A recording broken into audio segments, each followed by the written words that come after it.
What did we learn in college that is helping us in a job?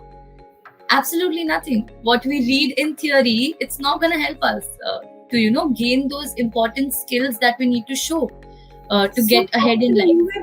I saw their issues, and then I realized that everything goes back into education. Yes, and definitely. 15, and even it's 220 working days. So count 15 into 220 days. Each day, at least minimum of 6 hours. So 15 into 220 into 6 into 60 minutes. So that much amount, and then we always realize that we have not learned anything from what we have done. We are doing something different than what we have been taught in the classroom.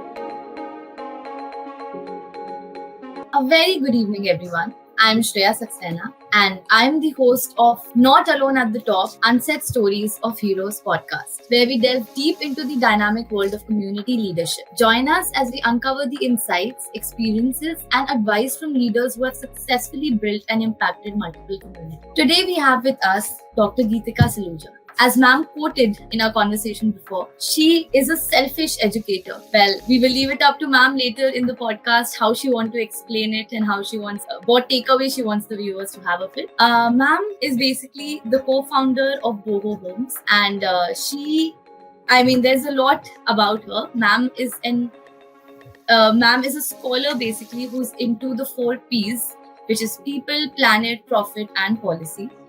Ma'am has an experience in the education sector for over 15 years, and ma'am is currently in the consulting sector. Ma'am has a Ph.D. in education, and she basically works to integrate life skills into curriculum development. Like ma'am said before, she doesn't want them to be 2 separate concepts. She wants it to be happening simultaneously, and there should not be any age to integrate life skills into curriculum development. So ma'am, it is great to have you here. Like I said that there is a lot to talk about you, ma'am, and we will get into it slowly and slowly, ma'am. You can show the viewers what all there is to you, ma'am. So welcome, ma'am. Thank you for being here. Thank you, Shreya. So ma'am, I want to start by asking you that I think in the introduction I said a lot of things, right? These are things that are very varied. It looks like you have a lot on your plate. There's a plethora of things that you have done in your life now. So if I have to start by talking about your career, what motivated you to get into this field? What problem did you see that you wanted to solve? And tell me about the journey. Like, take the viewers through your journey. Okay. My journey started with a designer, especially when it came to designing home and garden products with my husband. After that, taking care of the family, ensuring that the kitchen is always working. It's always the store is in place.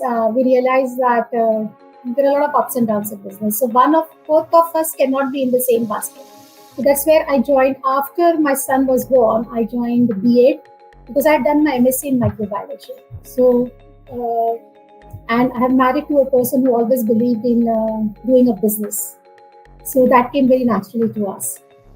So in 2002, I joined B.Ed and I started teaching high secondary biology. And during that time, I realized that the class is more about competition.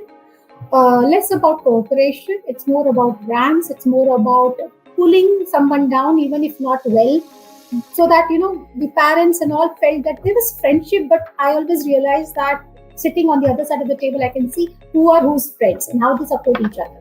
So that led me to a very deep understanding of the lacking cooperativeness within the classroom. So that's where the CBSE started talking about life skills, and again it was taught as an isolated period, not integrated in the curriculum. And we know that when life skills are not something which are to be taught. You can't go and teach someone communication skills.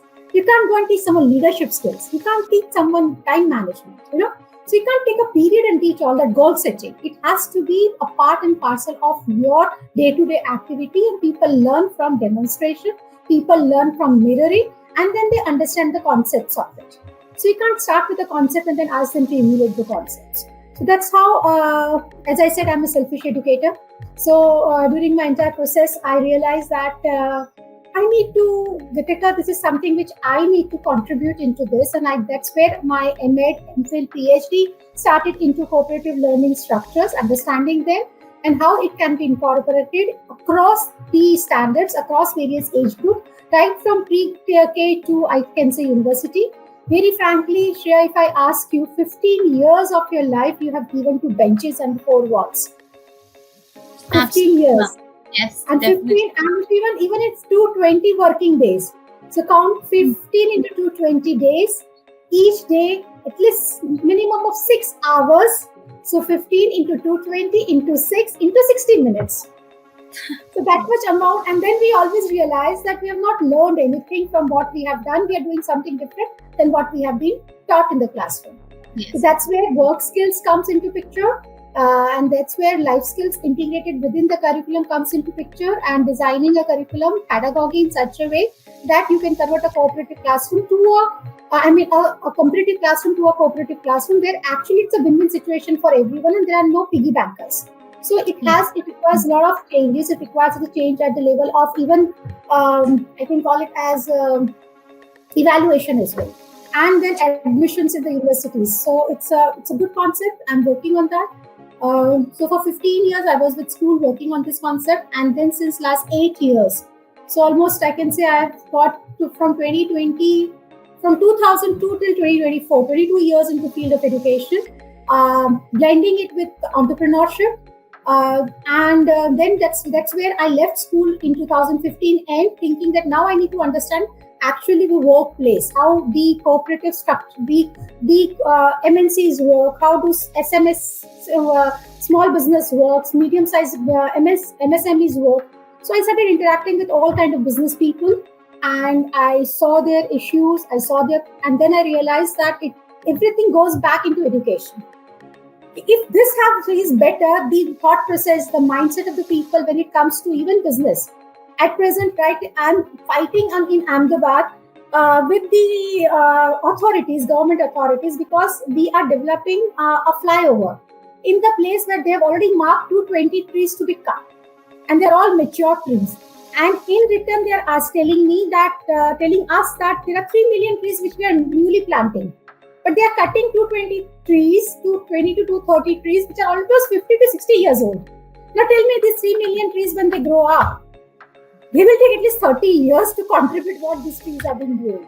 Until 30 years, none of us will be there to even feel the air. I mean, so that's where people, planet, profit, and policy comes into picture. So that's what my understanding developed, this 4 principles, wherein and that's how we used to work in the field of business when we started in 1998. And in 1998, we thought it is natural, it is common sense. I can't make profit at the cost of my people. I can't make profit at the cost of planet. I have to ensure that all my work is in such a way that it is structured. I have a good sleep. I don't get bothered by any authorities. So that's what policy should be, into a well organized way to work. But then I realized when I was interacting with these people, this was in 2016-17, and while interacting with academia and industry, I realized that's a huge gap. People don't have that understanding. For them, money is all important. That is what is happening with the authorities also. Sabka saath, sabka vikas. But at the cost of what? Planet? Are we talking only of humans? So that's where my social philanthropy comes into picture, where I get into such kind of environment and empowerment as well. So if you're talking about my journey, it summarizes into 4 words: education, entrepreneurship, empowerment, and environment. Wow, ma'am. That's amazing. That sounds very good. And ma'am, actually the point that you made about, what are we taking out of our classrooms? That is such a great point, because I personally was discussing this with a few of my peers, that what did we learn in college that is helping us in a job? Absolutely nothing. What we read in theory, it's not going to help us to, gain those important skills that we need to show to So get ahead in actually, life. Shreya, I will like to be, you were being evaluated with respect to the textbook. But what you gained was you become a good human being during that thing. True, So ma'am. True. ideally, education makes you a good human being, and we are forgetting that. Hmm. We are focusing on the black and white characters which are printed on the paper, Yes, ma'am. but we I forget know. that we are developing or nurturing a values, a wonderful person, Yes, ma'am.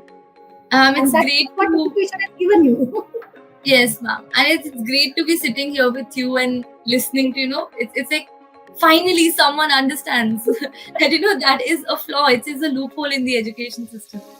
So that's great, ma'am. On that, I want to ask my next question. So now we spoke about your journey, your career, and, where you're working, what all you are passionate about. I wanted to ask if for the audience, for our viewers, we want to show the real Geetika Saluja, ma'am. Who would she be? Are there words you can describe her with? Are there, anything interesting that you want to describe her with? uh, Geetika Saluja, that's what my friends tell me, that you are one person who is a problem solver. And I always believe in that. I had never felt कि ये नहीं हो सकता. I was always felt कि if this is not to be done, what is to be done? So I have never asked, I have never given any excuse of any kind. Like Yes. I have always tried to find solution in whatever situation I'm fitting in. So and then I always felt it comes out of common sense. But then it's not about common sense. It is about the understanding of the commitment that you have taken. Once you have taken, you should be able to pull it at your own strength as well. At the cost of the time, at the cost of your connects, and then plan it out second time. Don't repeat that. But once you have committed, you need to pull that out. It's about it's never no. It's about how it can be done. So, Yes. कई बार लोग बोलते my throat is bad. I'm sorry. I am not available today. I said fine. I don't need your throat. I just need your ears. Yes. Just sit there. But then everyone tries to find some reasons. So Yes. let's work beyond reasons. That is what I tell everyone. There are reasons for no is everywhere. We need to find, and that's what education teaches us about. Try to be problem solvers rather than problem triggers. There are many in the world, but we want Yes. all those triggers to get converted to solvers. Yes, ma'am. Yes, ma'am. That's great, ma'am. So, ma'am, that also takes me to my next question. It might sound a little bit similar, but like you said, you have always had the streak to solve problems, which means you would always observe the gap in the market. Like, this is not happening like this, so what can I do to fill that gap? And that is very, it also involves a lot of critical thinking, ma'am, in fact. So I also wanted to ask you, like, what are the three skills, per se, like three skills that have really helped you advance in your own career path? And like we've already been talking about life skills and how important you feel that they should be. So maybe three life skills that you feel you have implemented in your life that has, advanced your career to where it is now, and it'll obviously take you further. So I used to read that common sense is uncommon, but I'm lately realizing since last decade that it is really uncommon. So one is one aspect is common sense. Second aspect is observation, and not observing just through eyes, but observing through heart, ears, eyes, hand, head, and it's complete observation. So we say 360-degree observation in that way, but it's very important. Wherever you are, you need to be so sensitive that you are able to pick up things around you. You can sense a lot of things around you. Even there are some micro observations which gives you a lot of clues to what is happening around you. What the other person is thinking and how, and eventually, so that's observation. Third thing is very important is assertive communication that I'm still learning in the process, because see, you really lose a very good well-wisher and a good friend because of one message on WhatsApp. Because in today's world, we don't meet each other face to face so much. yes. So just one message on WhatsApp, one message on social media, it might be misunderstood. Yes. So that's important life skills in today's time. I would like to add, because you don't mean it. If you don't mean it, why are you writing that? So you need to be very clear with your intentions, because your intentions will always decide your actions, and your actions will always decide your outcomes. So if Yes. the outcome is different, that doesn't mean that there is always a relationship between intention and outcomes. If your Hmm. outcome is not what you thought means you need to rework on your intentions. Yes, absolutely. So many times people say, "Oh, I didn't intend that, Geetika. That's not me." I said, "Then why is this outcome? Let's think Hmm. over Yeah. it." Oh, ma'am, that So makes a lot of sense, ma'am. Yes. yeah. So intentions, emotions, actions, and outcome are all interrelated. Yes. So these are the, so work on your common skills, common sense, develop the common sense, hear more of your gut feeling, be a good observer, Yes. observe everything, even micro observation, use your heart, hand, ears, and I can say head, even your soul in observing everything that's happening around you. It becomes a very automatic process Hmm. once you are conscious. Yes. And third thing, as I say, be really clear with your intentions, emotions, actions to get the desired outcome. And that's where assertive communications come into picture. Yes. Great, ma'am. That's very new, actually. I've never heard, these things before. Like, I've known of them, but I've never seen someone actually uh, call them so important that I feel they actually are. Especially observation and assertive communication are really, really important aspects, ma'am. So good to hear Common that sense, these things are there. Shreya, we're missing common sense. Common sense, ma'am, which is not that Because, common. it's not that common, because many times we feel ये तो समझ जाना चाहिए ना. This the Yeah. person should do automatically. Hmm. Why is calling and saying, okay, I've ordered only 30 packets. Hmm. And the person should understand that if there are 40 people, you need to order for 40 packets or 50. Hmm. That's a Yes. common sense. But Yes. no, that doesn't happen. People need assertion all the time. Yes. They don't have that confidence to use those common sense that is there around. Yes. Okay. So, ma'am, that would take me to my next question. I just wanted to know how you got to know about Womennovator. And you've been such an active part of Womennovator. I also want to know how your journey has been so far with Womennovator. With Women Innovator, I got to know through a friend, and she said he is looking for someone in Gujarat for that pitch wala. And since I am very connected here in Ahmedabad, especially, uh, been working with a lot of women without any kind of fees or anything.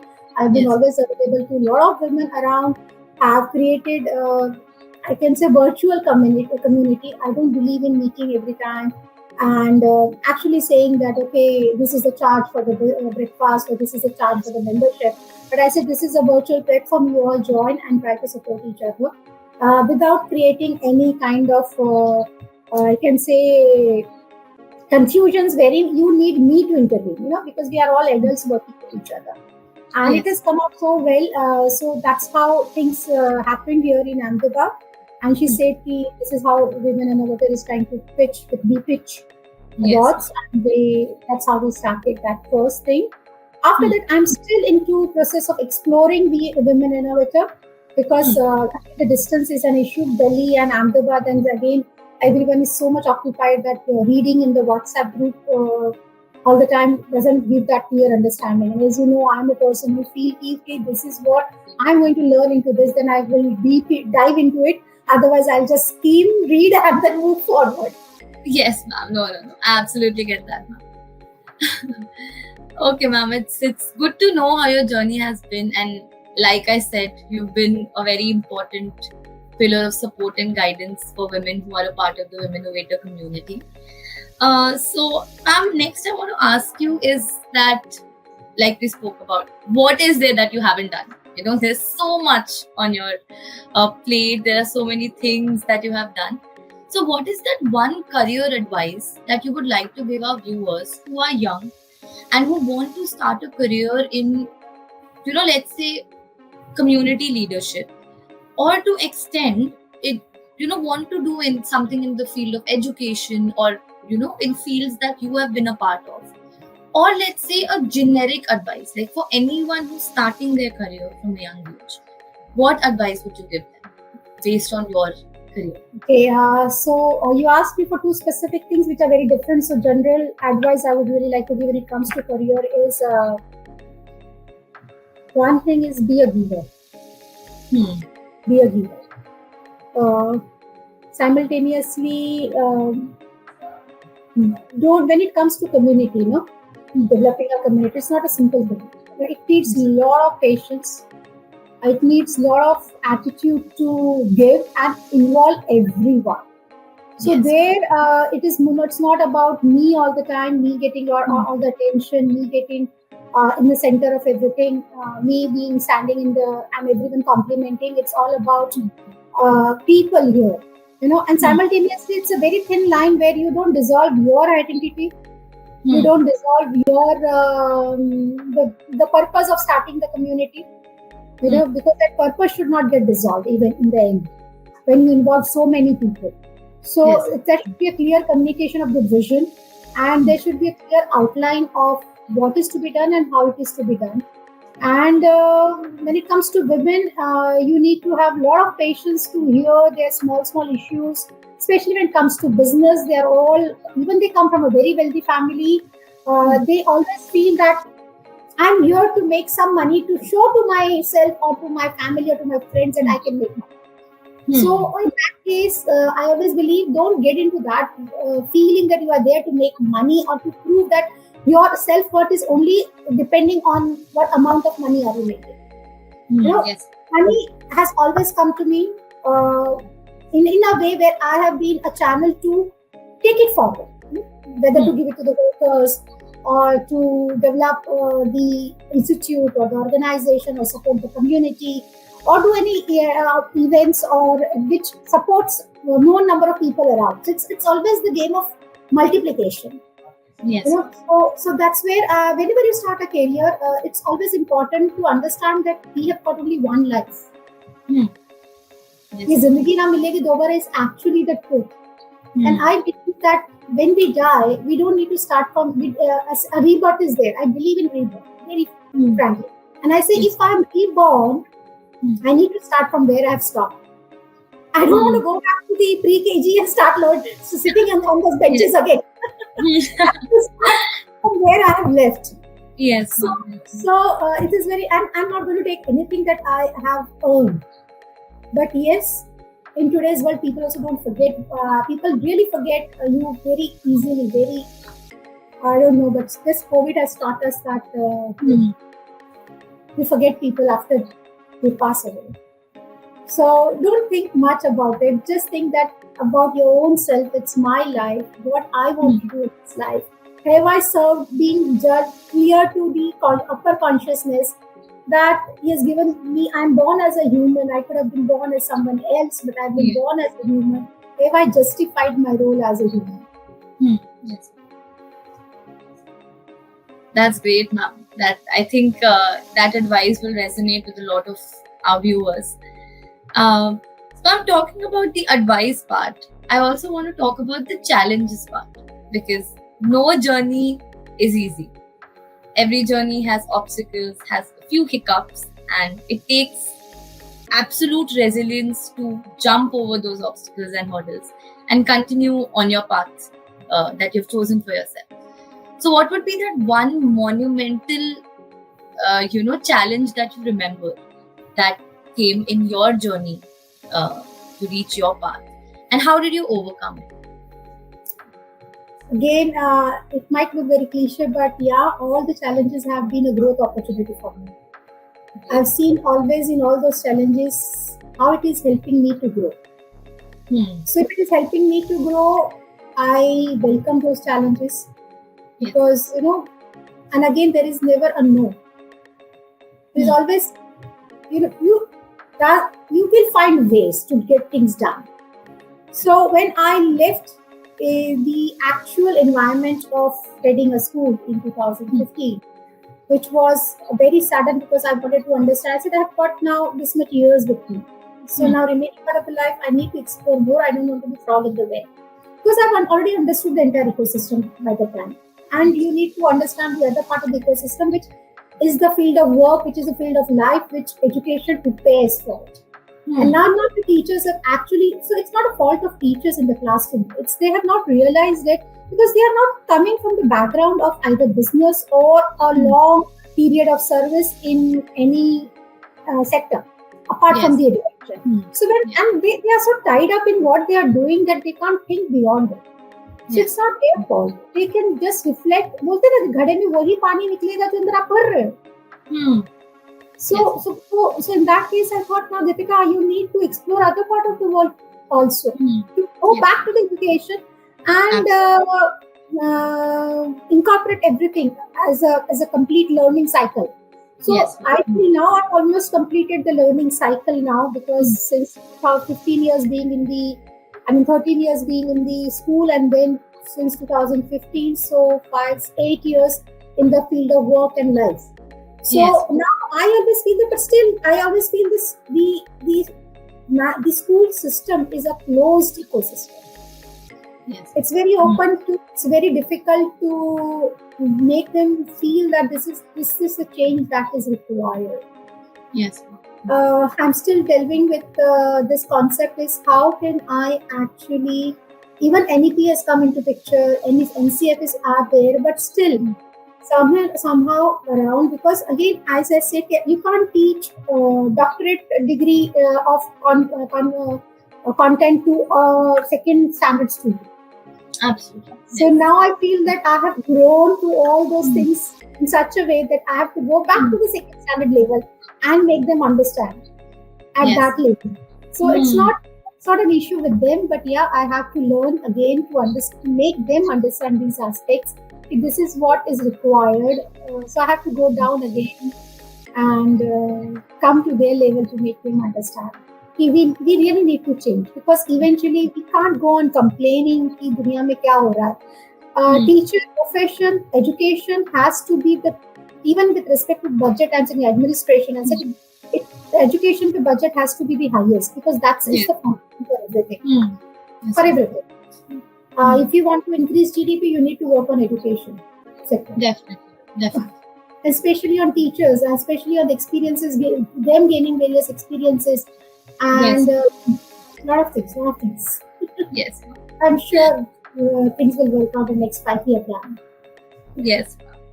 Ma'am, so what you just said, I think two things come to my mind, that learning is constant and change, like learning is a continuous path, and change is the only constant. So I think those are the two things that you majorly talked about here. So during that change, what I always believe is we need to reskill ourselves all the time. That's very important, because I have done some kind of work which I was never taught to do that. Yes. But as I said, because of common sense and never say no attitude, I have learned, I have reskilled myself. I have been actually, I can say, a student, whether it's online or interacting with people or sitting in a class and learning. But reskilling is always there. There's no stop to it. Definitely. So now we have two fun questions. So first one is, if you were to have dinner with one iconic figure, they could be anybody, like an actor or a singer or someone who's been a scholar in their field, an author, anybody, who would that be and why? What kind of conversation would you want to have with them over dinner? Okay, iconic is Sudhamurthy for me. Because I do resonate quite a lot with her when it comes to supporting with the family and the business, simultaneously keeping your own identity and not dissolving that identity, ensuring that you are able to bridge the gap. So each and every family members come with his own strength. There is no competition between them. It's more about collaboration, so that together we are able to contribute for desired change in the world. And I'm really happy that her simplicity, I just love her simplicity. I love her thought process. I really love the way she communicates. And she's always very optimistic. and a nice heart. That's amazing, ma'am. That was a great answer. Uh, the last question, like the fun question I want to ask you is, like you had said that "Zindagi na milegi dobara," like it is true, right? So on those lines, any book or movie that has really guided you throughout your life, and I'm not just talking about your career, in general about your life, be it your personal life, your professional life. What is that one movie or book that has in some way had an influence? Uh, Book, it is. I have been always into not into fiction or literature, but always into the field of my education aspect, where I have to teach my students or develop my understanding with respect to cooperativeness. And so I really feel that there is one book which has influenced me, which is Finished Lesson. And Finished Lesson talks about the development of education in Finland, which is again based on cooperative learning structures, where I got a lot of answers to my questions. Uh, so that has been, and then I was lucky to meet the author as well in one of the conference where I was young. I can say I was young. This was 2010, 15, 2012, 12 years ago, and I was just rushing into that seminar hall where Pasi Selberg was actually interacting.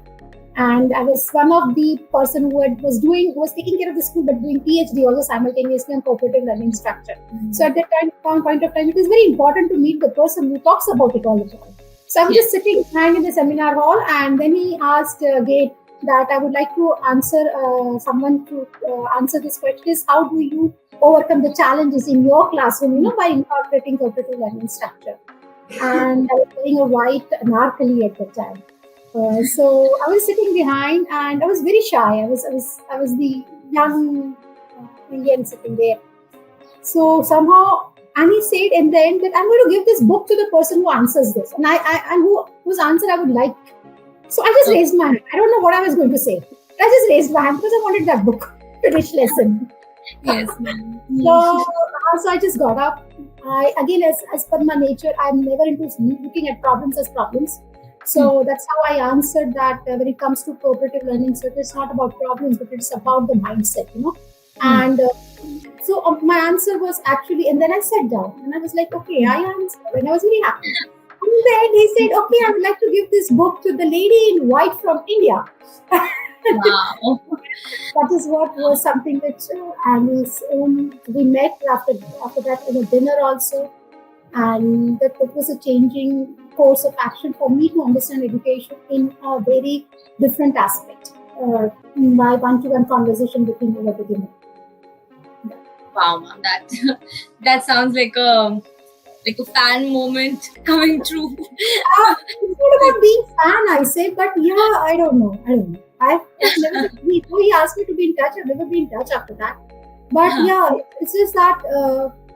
You just think about, this is what I want to buy, and then you see it in front of it, and then you just answer and you just get it from the person, and then you get a time to sit and talk and understand. So as I said, selfish person. For me, it was a good learning opportunity.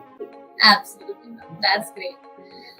So ma'am, that brings us to the end of our podcast. Now I would like to ask you for one last question, which is, if you want to leave your viewers with a message or a quote that you deeply resonate with, and you would want to leave them with that as well, what would that be? Okay, be the change that you want to see in the world. I would like to add in this, just don't be the change, but in the whole process of being the change agent, transforming your own self. In the whole process, communicate to influence and inspire others, and that's how we can bring the change in the society. Because again, society is not about living in silos; it is living together. So I'll just summarize it: be the change that you want to see in the world. And Mahatma Gandhi ji, I'm adding to your quote that in this whole process, influence and inspire others. Wow, I think that's a great extension of it. And I think, again, our viewers would it would also touch them. Like, I literally have goosebumps. I hope MK does not mind, because I've been telling him all the time that I'm adding MK this thing. Sure, he'll be very proud. So, ma'am, with that, we reached the end of the podcast. It was lovely having you here, ma'am. I first want to thank you for taking out time from your schedule and being a part of this podcast. I can vouch for myself that I have learned a lot from you in these 30 minutes, and I'm sure that learning will carry on to our viewers as well. So I again want to say thank you to you, ma'am, from not just from my side, but from Womennovator's side, from the entire team's side. Thank you for your time, and we would keep meeting you. Thank you, Shreya. Thank you so much. Ma'am, I'll just ask to close the recording.